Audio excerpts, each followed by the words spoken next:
Okay, so the final exercise I have is the standing dumbbell bicep curl.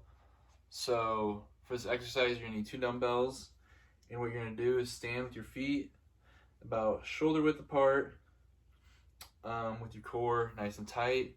You're gonna want to retract your upper back backwards, so it's gonna look like this, like that. So your chest is gonna be bigger. You're gonna want to just stick out your chest like that, and then turn the dumbbells so they are supinated, so with your palms facing out like this.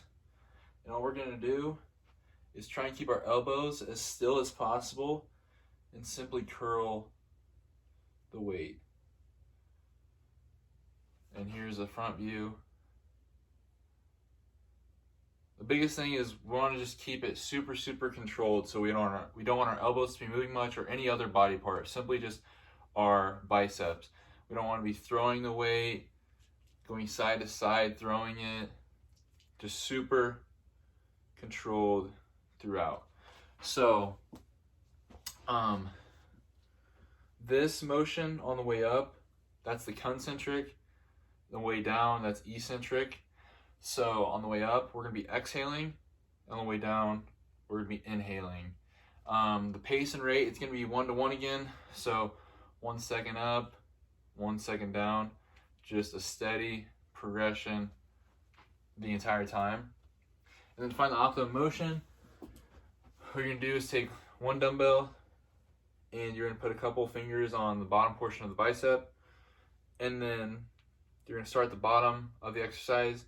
Once you start curling it, that initial contraction, that's the bottom part, which I'm about right there, and I'm gonna keep going.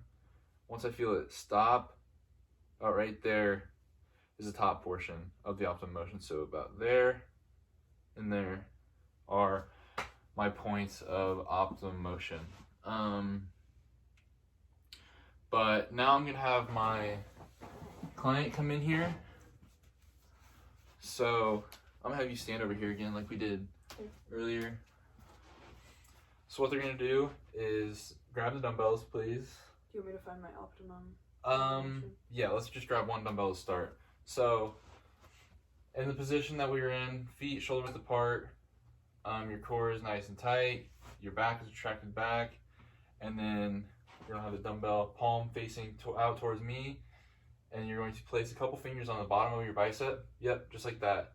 And all we're gonna do is just curl it, and just the same type of optimum motion we've been doing. So starting again at the bottom, right when you feel it start to contract, it's about right there. I'll keep going once it stops contracting. Like right there. Right there. So those are the 2 points of optimum motion for the client. So we're just gonna go through those 2 points the entire time. So I'm gonna have you pick up this dumbbell. So the key is your back's retracted, big chest, your core is nice and tight. The biggest thing is we don't want to be moving our elbows at all, just simply using our biceps and using those 2 points of optimum motion. So for this exercise, I'm going to be in front or going from side to side, just looking, making sure she's using her optimum motion, using the correct form the entire time. So we're just gonna have you do 8 reps, okay? Okay. So have you start just like you would. So you can go ahead. Good. See how her chest is nice and big and her back's retracted back?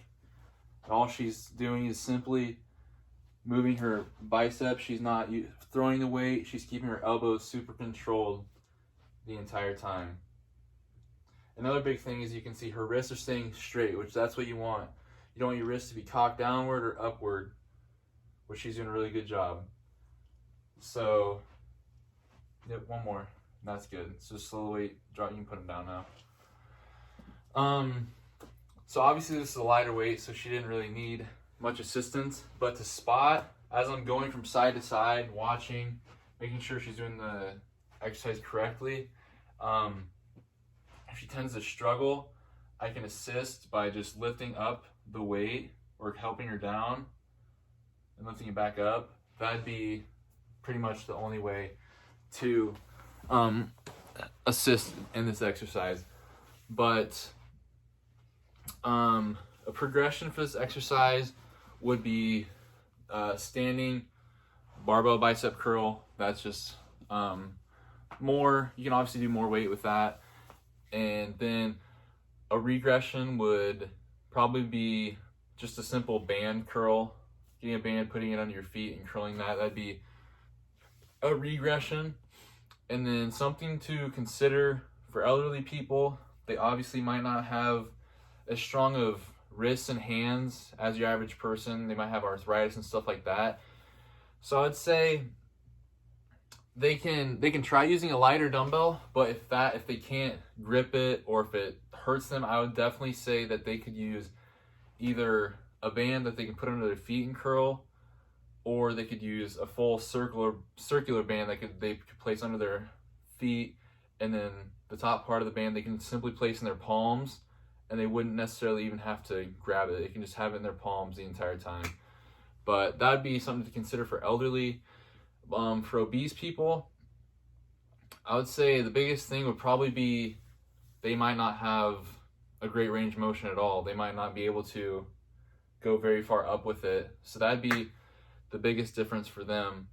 But other than that, I'd say the biggest thing is, since it's an isolation exercise, biggest thing is to keep all body parts still other than the bicep itself. And as long as everything's staying still and we're only using the bicep, that is essentially it for this exercise.